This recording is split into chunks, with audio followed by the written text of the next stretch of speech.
It's time for the best coverage of the top stories in sports. The Sports Wrap with Jason Page starts now. And good to have you with us on this Wednesday edition of the show. Cam Rogers will be by in about 20 minutes.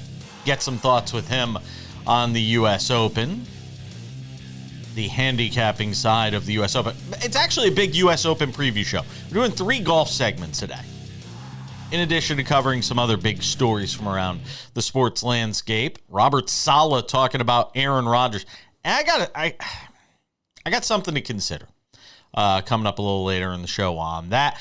Yankees doing Yankee things. Paul Skeens doing Paul Skeens things. We'll get to that in odds and ends. Did I say get to that? We'll get to that in odds and ends, but we start things out in the NBA. There is San Yarnell. Now I called him San. Hold on. Now I just called you San Yarnell instead of Sam Yarnell. My tongue's like not working to start the show. It's like that dance all the kids were doing. Get the gat, get the gat. See, and I could easily, because we record the show as opposed to being live, I could just say, let's start it all over again, but I'll leave the mistakes in because I'm okay with that. I'm like, who's leave the guy me dancing in the show. The people want it. Who's the guy that does the late Seth Meyers? When he screws up, he just leaves it. And I think that's great. I think it makes you more human. So, Sam, we've got an NBA Finals Game 3 coming up tonight. For those that are watching this before the game starts, because we are at all different times around the country. I will also tell you we are doing a special live watch party broadcast, Sports Wrap Live on X.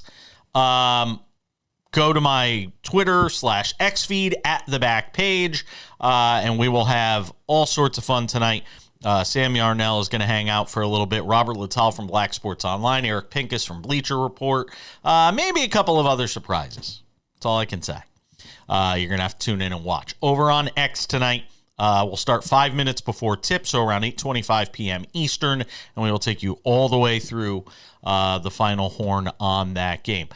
And what a game it should be with the news of Kristaps Porzingis' bizarre, rare ankle injury. A lot of people now saying, hey, this is the opportunity for the Dallas Mavericks. I would caution people. He didn't play that well in Game 2 anyway. Yeah, he had a block. And I mean, he didn't have a huge Game 2. People should pump the brakes on the idea that him, whether he plays little or is ineffective, that it automatically means the Mavericks are going to win this game. Yeah, I'm with you, Jason. I mean, we saw in the last series how good this team is without Kristaps Porzingis. It was just a bonus for them to have him in the first 2 games, and I mean, bonus it sure was. Especially in Game 1, he looked outstanding coming off the bench. Game 2, like you said, obviously not as much, and he also stayed in the game for like 6 minutes of game time, 10 minutes of real time, kind of sort of after the injury, and he looked abysmal. Couldn't get up and down the floor, didn't look athletic. You're exactly right. However, how he's done in recovery with, the best doctors in the world in a couple of days, whatever, we'll see. This injury, to me, makes this series it becomes Schrodinger's series. It's simultaneously more volatile and less volatile because I just said we've seen the Celtics without Porzingis. We know they're still probably the best team in the NBA, and it's really not that close. But the Celtics had Porzingis for 2 games, and in Game 2, they had him. Obviously didn't get a ton of production out of him, but that game was still a lot closer, and it gave people the sense more, all right, the Mavericks will get a game or 2 in this series. Now, without Porzingis, what does that do to the mentality of Al Horford? What does that do to the mentality of the starting lineup, having to shift as quickly as they did and now go back to not having him in the rotation? While I think in my heart of hearts, the Celtics still probably sweep, if not gentlemen's, like maybe. If the Celtics don't sweep or win in 5, I think there's a real possibility the Mavericks win the series, as stupid as that sounds. Yeah, it does. I'm not going to lie. Everything that I just said leading into our conversation, I think the Mavericks win tonight. I think this is the game. I think this is the game they get, and for at least a couple of days we'll be able to have a conversation. Is this a series? Isn't it a series? And obviously it depends on Porzingis. I don't think he's going to play. I think the Celtics are playing it coy because they want to wait as long as they can to sort of show their cards and show their hand. This is a rare injury. There is no case study for it in the history of the NBA. I don't think you take a guy in Porzingis who you invested a lot in the offseason and is going to be part of this thing with a team that you know can win without him and risk that by putting him back on the floor. Now, obviously, they've got medical professionals that are far smarter than me that are going to be making that decision. But I think ultimately, I don't think he plays. And if he does, I think it's very limited. If he does, I do not expect him to be a factor in this game. Real quick, some betting things. The game has jumped up a point. It was 1.5 yesterday. It's 2.5 today. I don't know if that's because of Porzingis or not. You mentioned there was a large wager placed on the Celtics that might have moved, that might have been part of that line moving. I'll tell you the other thing that moved, though. The Mavericks yesterday, I think it was like when I had Kurt Heelan on and was talking to him, I think that number was about Mavericks plus 650. That's come down now to plus 540, which is still kind of shocking for a team that's down 0-2 and who nobody thinks has a chance to win. Yeah, that number doesn't make sense to me. If I were the books, they must have wanted the first bet to come in on the Celtics. But regardless, the Porzingis, very weird betting wise because we haven't seen any props for Porzingis, obviously, as of early afternoon on Wednesday when we're recording this. I don't know, Jason. I really don't. This game is kind of a stay away from me, but a lot of game threes in NBA series tend to be stay aways because again, it's you either have a 1-1 series or a 2-0 series, and game three is so volatile. It's so unpredictable. Give me Dallas. I feel strong. With Dallas tonight. Real quick, and this was kind of a shocker to a lot of us who woke up to this news on Wednesday morning. The logo, Mr. Clutch.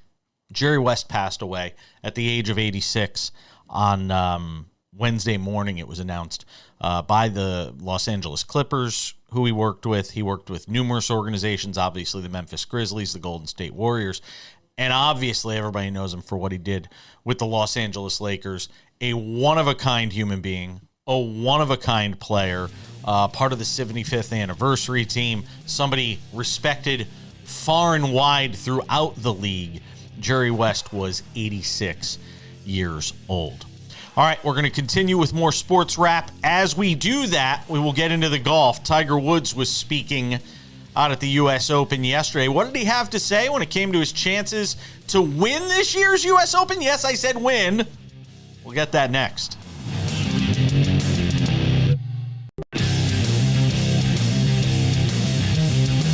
Coming up in 10 minutes, Cam Rogers swings by the show.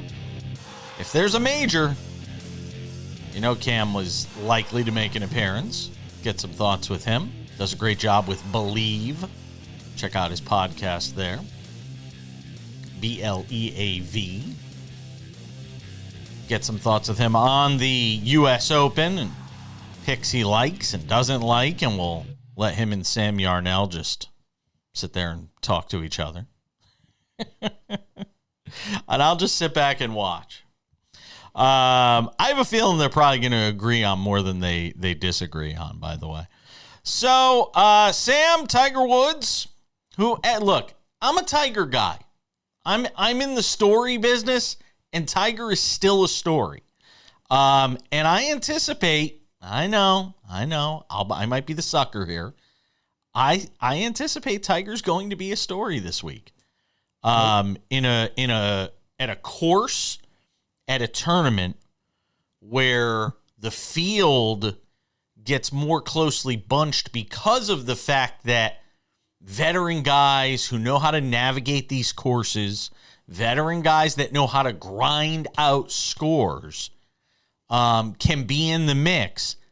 Who would you rather go with if you're talking about a veteran guy, older guy that could grind it out than Tiger? So we'll talk about that some more with Cam and Sam. But I want to talk about what Tiger said yesterday. He was asked by a member of the media, the very first question in this presser yesterday with the USGA out at the US Open at Pinehurst. Tiger, can you win? And here is what Tiger said. Listen for yourself. I do. I do feel like I have the strength to be able to do it. It's just a matter of doing it.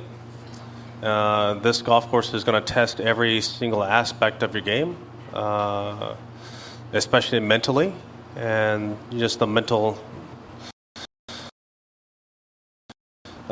discipline of this course. And it's going to take a lot. And we've been working on that and making sure that I understand the game plan and be ready, in 2 more days. All right. Looked like a Bruce Lee movie for a minute there. The lips were moving, but the sound wasn't. It was like one of those things with the subtitles in it. So you heard Tiger. Yeah, and look, he says this at a lot of he says this every time he comes out to play a major. Yeah, I feel like I could win. And he has to be, and let's just assume everything I'm saying is wrong. He has no shot. He's going to bomb miserably and be out in 2 days and on his way back to Jupiter. Let's just say that's true. He has to find that out for himself. And I think playing all 4 majors this year, which was a big goal of his, think of that what you may. I think he has to find that out for himself before he could finally accept that he can no longer compete on this level. Not because he doesn't have the shots, as Colin Morikawa alluded to. Tiger still has all the shots. He still has the ability. It's just can his body and getting around the course and not having enough practice time and real lead-up time the way a lot of these guys do. Can he possibly compete at the level he needs to in order to win a major? Even just finish top 20 in a major. What did you make of what Tiger said, Sam?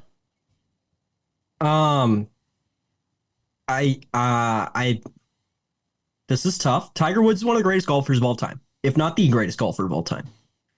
I need that out there as a blanket statement before I say all this. It is a disservice to both him and ourselves to continue to push this narrative. Tiger Woods has not finished top 20 at a U.S. Open since 2010. That's the last time Tiger Woods finished top 20 at a U.S. Open, 14 years ago. Tiger Woods is one of the greatest golfers of all time. There's no question about that. He is very far over the hill, has a body that has been riddled with injuries over the last decade, 2 decades, decade and a half. And we're at a point where it's like Rafael Nadal. Like they have become so comparable to me because we continue to prod and poke and see if there's still something there and hold these press conferences centered around these athletes that in real rankings are in the triple digits in terms of their sport. But we want to make something out of it. I think that he's shown us, especially at the U.S. Open, that there's nothing to be made out of it. You know, in the last 2 years, he's finished 1 major. That was the Masters. He finished 60th. In the last 3 years, he's finished 2 majors. Both of them were the Masters. I don't understand how we can continue to pound this Tiger Woods thing into the ground and how it's not taking a toll on Tiger. How is Tiger not going into all these press conferences saying, oh, they're going to ask me if I think I can win again, and of course I'm going to have to say yes. What do you think he's going to do? Sit there and say, no, I don't think I can win? I've entered this tournament without a thought that I could win it? That's not a competitor's mindset. So I feel bad for Tiger at this point because I don't feel bad. I don't feel bad because he has to figure it out. He has to, he has not had I don't think he's had a year over the last few years where he's been able to play in every single major and been relatively healthy enough to do that. And I think when he gets, barring something unforeseen, barring a really strong U.S. Open, I think when he gets to the end of this season, you will start to see him scale back. And the conversations, I think, will dwindle as it relates to the idea of him being able to compete in these majors. And you'll start to look forward to the idea of whether or not we see him on the Champions Tour, which I've talked to the guys around the Champions Tour who say he is going to play. Some people say he won't. We'll have to wait and see.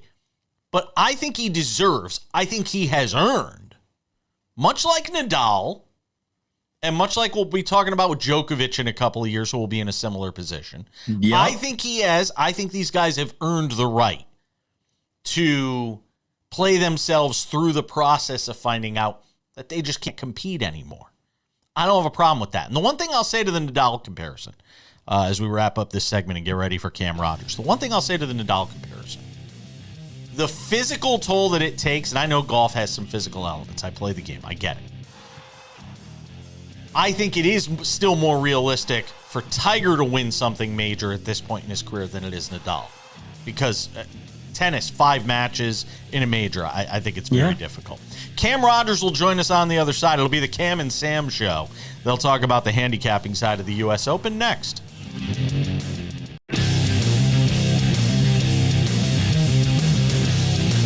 A Wednesday edition of Sports Wrap continues. Big U.S. Open preview show, doing a few golf segments today. We can, because it's either that or we talk about baseball all day, because NBA Finals Game 3 is on Wednesday night. We don't have hockey for another day, so don't worry. We'll get in a little baseball at the end of the show. Did you see what Aaron Judge and Giancarlo Stanton did last night? We'll get to that, but I want to talk some golf, and I thought who better to do that today than with my man Cam Rogers with Believe, who I love to talk to. Fantastic golf handicapper, and I decided today to bring the worlds together of Sam Yarnell, Jason Page, Sports Wrap, and Cam Rogers. We're doing the three-way today on the program. All right, Cam. I won't ask my Tiger Woods question yet. Let's talk about this field for the U.S. Open at Pinehurst, and I got a hunch we're only going to be talking about a handful of guys that are under par at this thing. Yeah, Jason, great to be with you. Sam, great to meet you here on the program. Listen, we got to start with Scottie Scheffler. I mean, this guy has been absolutely out of this world so far this calendar year.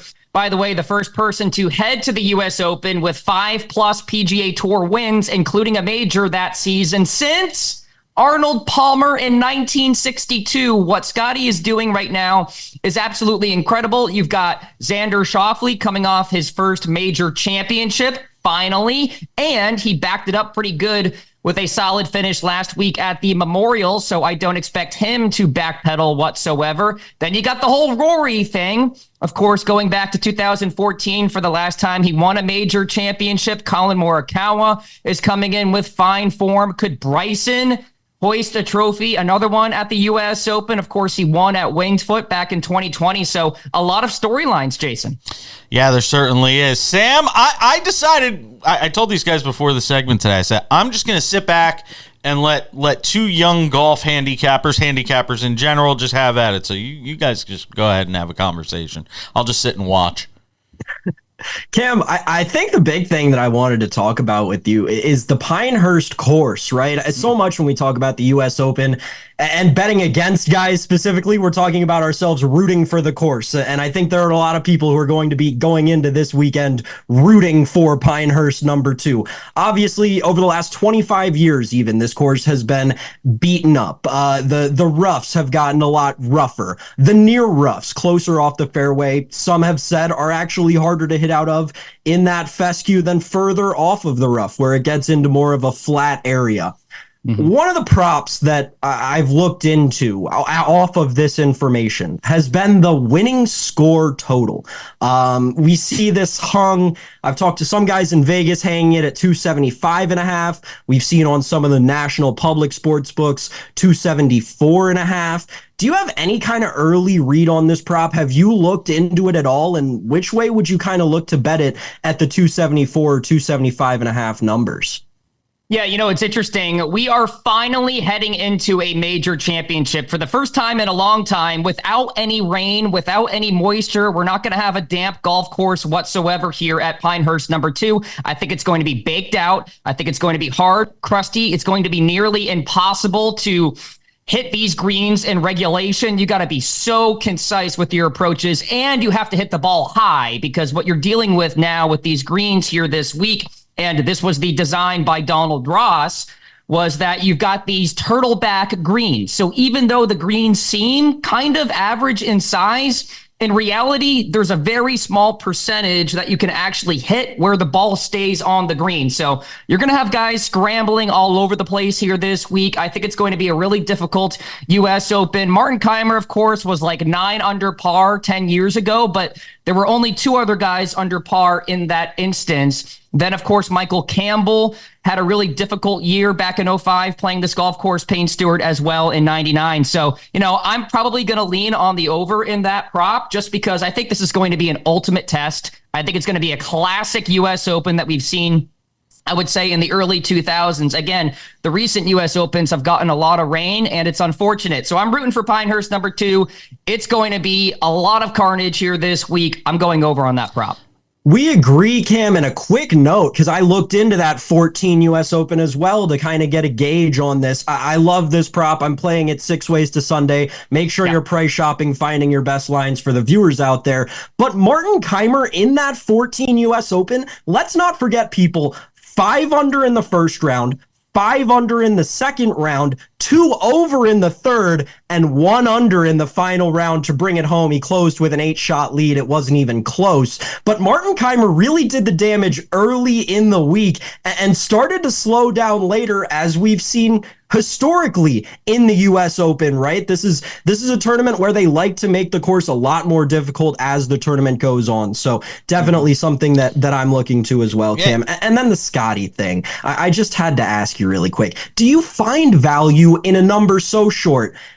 We're seeing plus 280, shorter than 3-1 generally across the board on Scotty. Is there any value in betting him? I know I will be, but I don't know if there's any value in my ticket. When you look at a top 5 prop and you are still laying juice, it's almost laughable with what Scotty Scheffler is getting in terms of these numbers right now. So listen, if you're hell-bent on the guy winning yet again here this week, and I have no reason to talk you out of it, go for it. I don't think he wins this week. That's not what I'm predicting. I'm sure he'll have a fine week, top 10, something along those lines. Do you want to lay those cents to get that dollar back, right? That's the real question. So I'm off Scotty in terms of betting him. He's in the unbettable category at this juncture. I just can't go there. He's doing Tiger Woods-esque things. And I want to give you a stat here. His current year bounce back percentage, which is when you get a birdie after a bogey, which is probably the best stat in golf to really signify mental toughness, the highest ever recorded on tour at 36.7%. Tiger in 2000, 36.5, so less than that. Did I miss it? Because we only got a minute left here. Did I miss it? Did you pick a winner, Cam? Victor Hovland is going to get it done here this week, Jason. He is my guy. It's his time. The ball striking is elite. The driver is absolutely out of this world. In fact, he's gaining more strokes with his driver than Scotty has the last 2 tournaments. And this U.S. Open golf course, I think, really fits his game, Jason. So he's my guy to get it done. How about Tiger to make the cut? Absolutely not. It's minus 300 for him to miss the cut. Zero value whatsoever, but I do think he misses the cut. I would lay the 300, Cam. Can't do it. I think he makes the cut. Colin Morikawa played with him recently, said he's still got all the shots in the bag. It's just a question of whether he can hold up physically. I will buy Tiger to make the cut. Oh, my God. Coming back. 10 guys you won't see in the U.S. Open this year. Cam, appreciate it, my man. We'll talk soon. Thanks, guys. We're coming back. Don't go anywhere.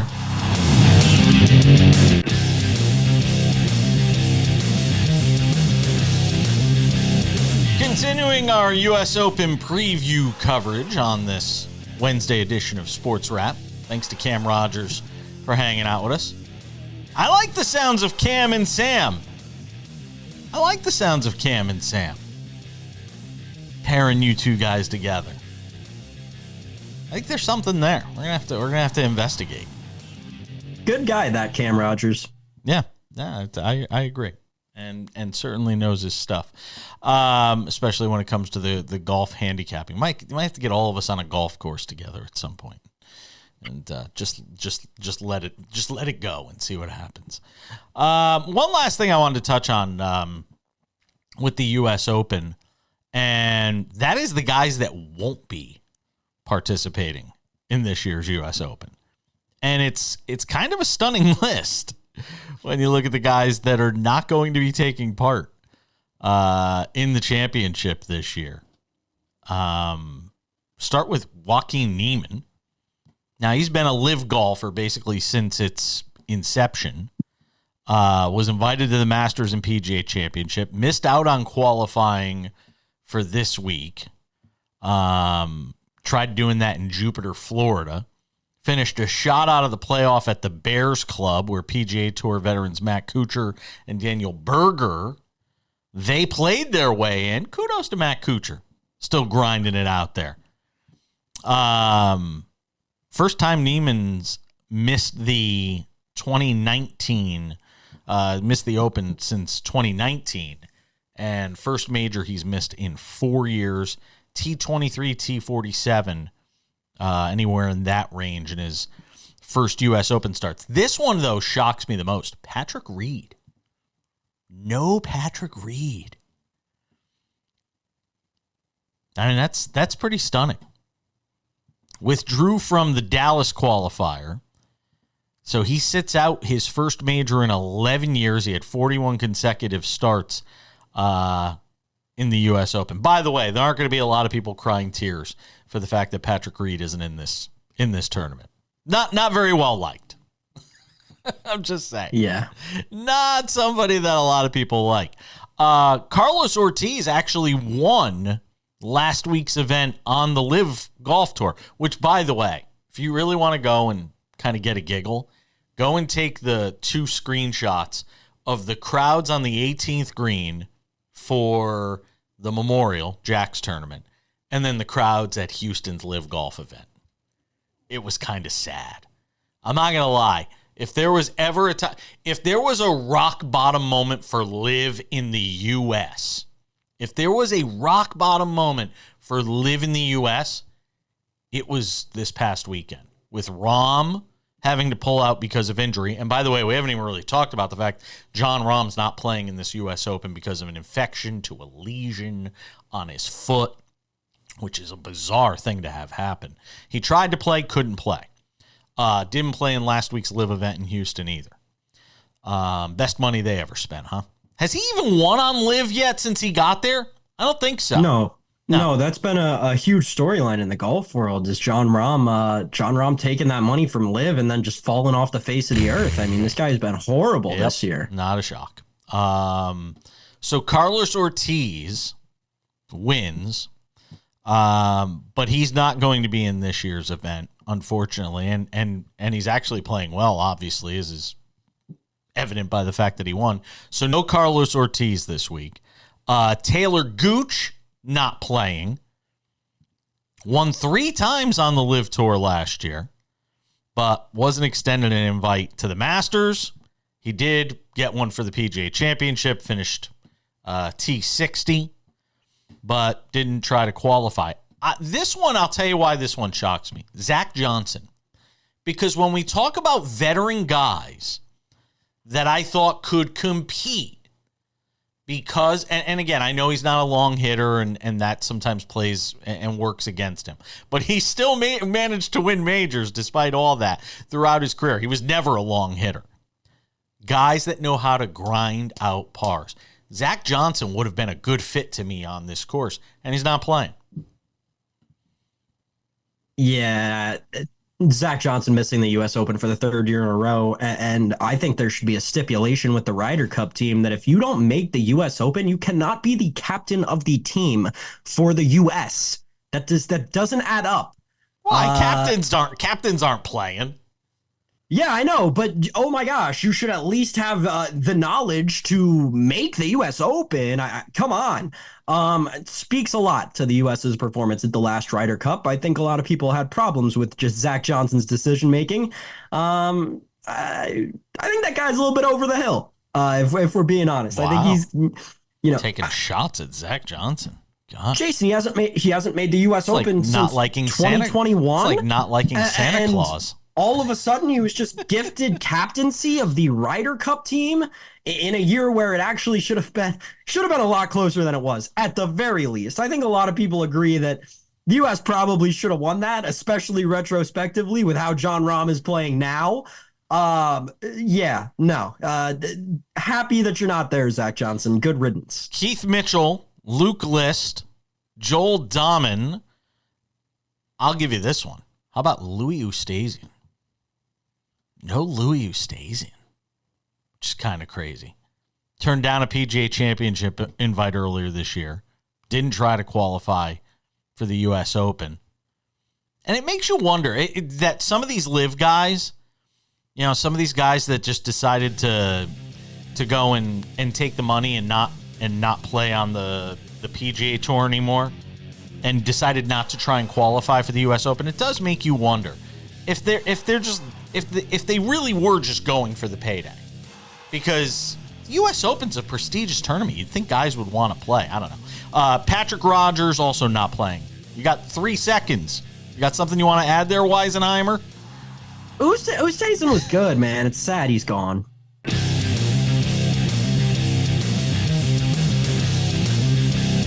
It's segment 5 on this Wednesday edition of Sports Wrap. That can only mean one thing. Something to consider, Sam Yarnell. I don't think Robert Saleh is going to be the head coach of the New York Jets after this season. I don't think they'll replace him mid-season. You don't see a lot of mid-season NFL coaching changes. But I get the sense that the Robert Saleh act is wearing pretty thin when it comes to this franchise and when it comes to Aaron Rodgers. Case in point, the latest case in point. Yesterday, Jets mandatory minicamp going on after Rodgers appeared for all the voluntary minicamp stuff over the last couple weeks and was there. He wasn't there yesterday, as was Hassan Reddick, not at minicamp. And that, to me, is actually the bigger story. But listen to Jets head coach Robert Saleh and how he handled announcing that news, because wording is very important. Is Hassan Reddick attending minicamp? No, so we've got 2 inexcused absences. One obviously being Hassan. Spoke to him over the weekend. Appreciate the dialogue. He's in a really good place mentally, working his tail off like we already know, and but he's choosing to sit out this one, inexcused. The second one is Aaron. Aaron and I spoke before OTA started. He's been very good in communication. He's been here the entire time. It's inexcused, but he had an event that was very important to him, which he communicated.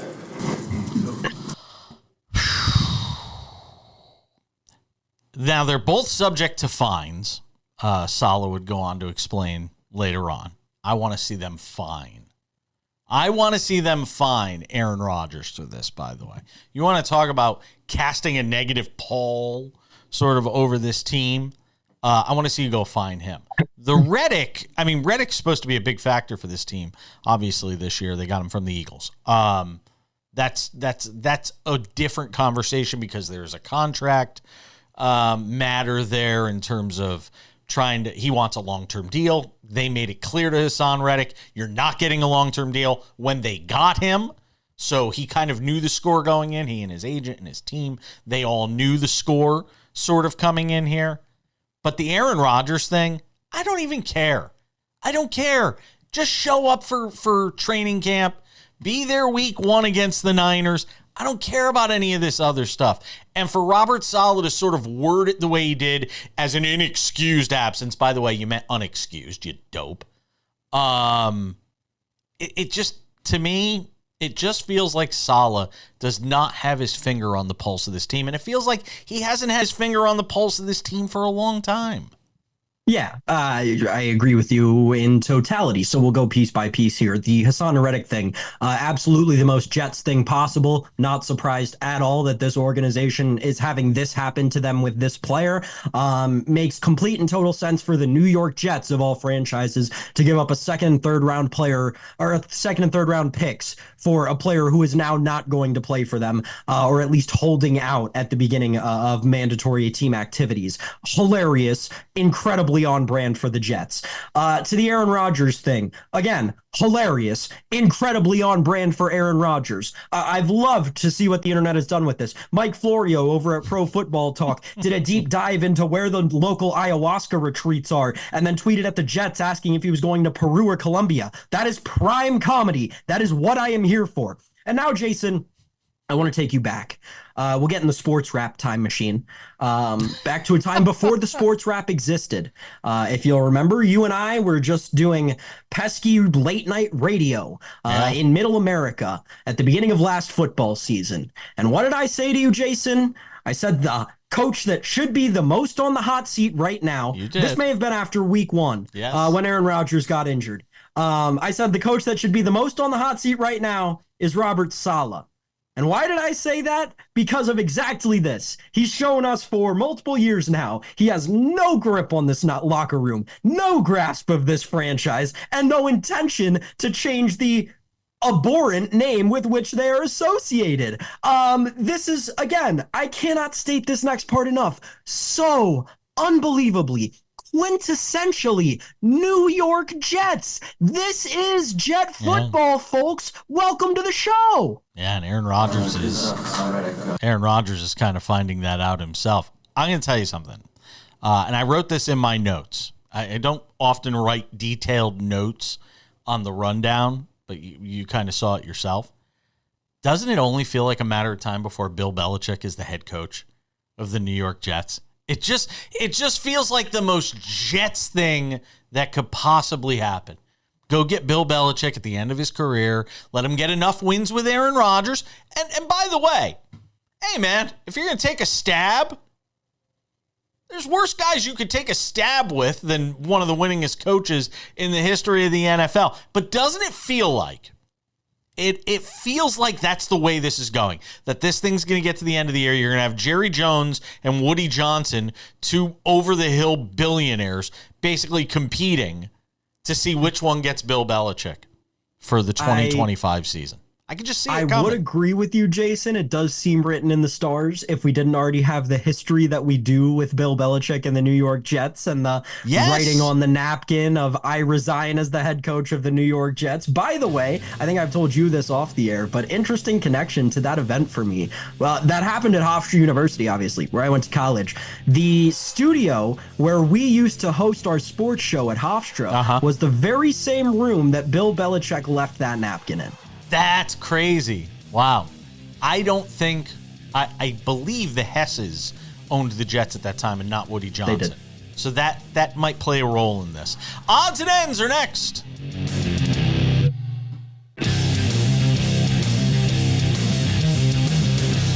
All right, before we wrap things up, a couple of reminders. One, for those of you watching this before the NBA Finals tonight, a reminder, we will have a special Sports Wrap live edition available on X. Follow me at the back page.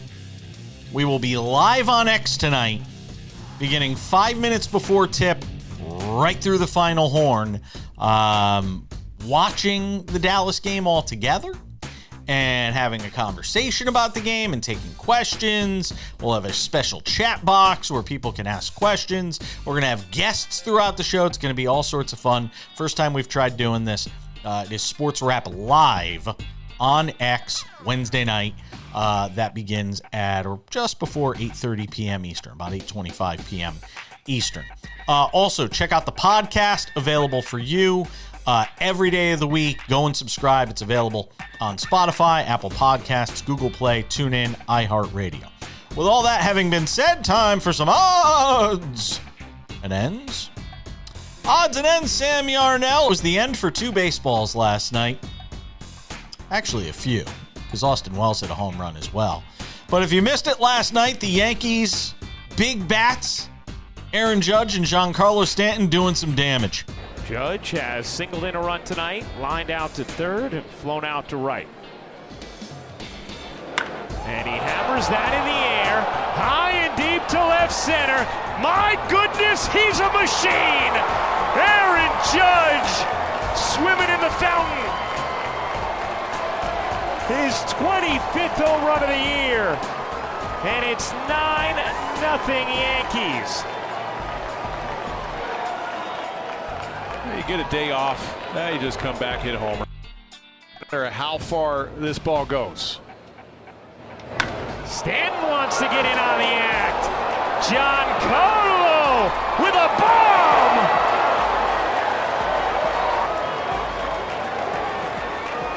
Flying over everything in center, 446 feet later. It's 10-0 Yankees. I mean, wow. What a show those guys put on last night in Kansas City. The ball Stanton hit, by the way, it's 410 to the wall. These home run estimate numbers, if that's not a 500-foot home run, it hit over the batter's eye in dead center. And you're telling me it's 440? You're telling me it's only 30 feet. And the ball's still carrying in the air when it hits behind the...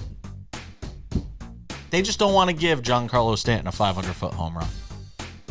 That was a 500-foot home run last night that he hit. Jason and analytics, man. The relationship between Jason Page and analytics is one of the all-time sagas. But no, breaking news, folks. The Yankees are a decent baseball team. Breaking they news, got the best folks. record Aaron in Judge is baseball. the best hitter in baseball right now. This is Bonds-like stuff he is doing.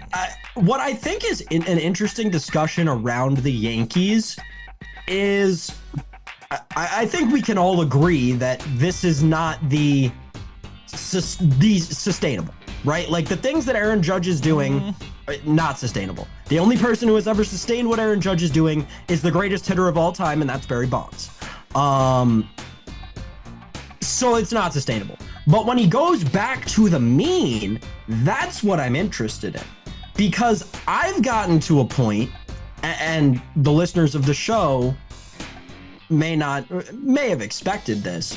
I've gotten to a point where I've convinced myself that once the Yankees start playing like the Yankees instead of the Space Jam All-Stars, they're a juggernaut.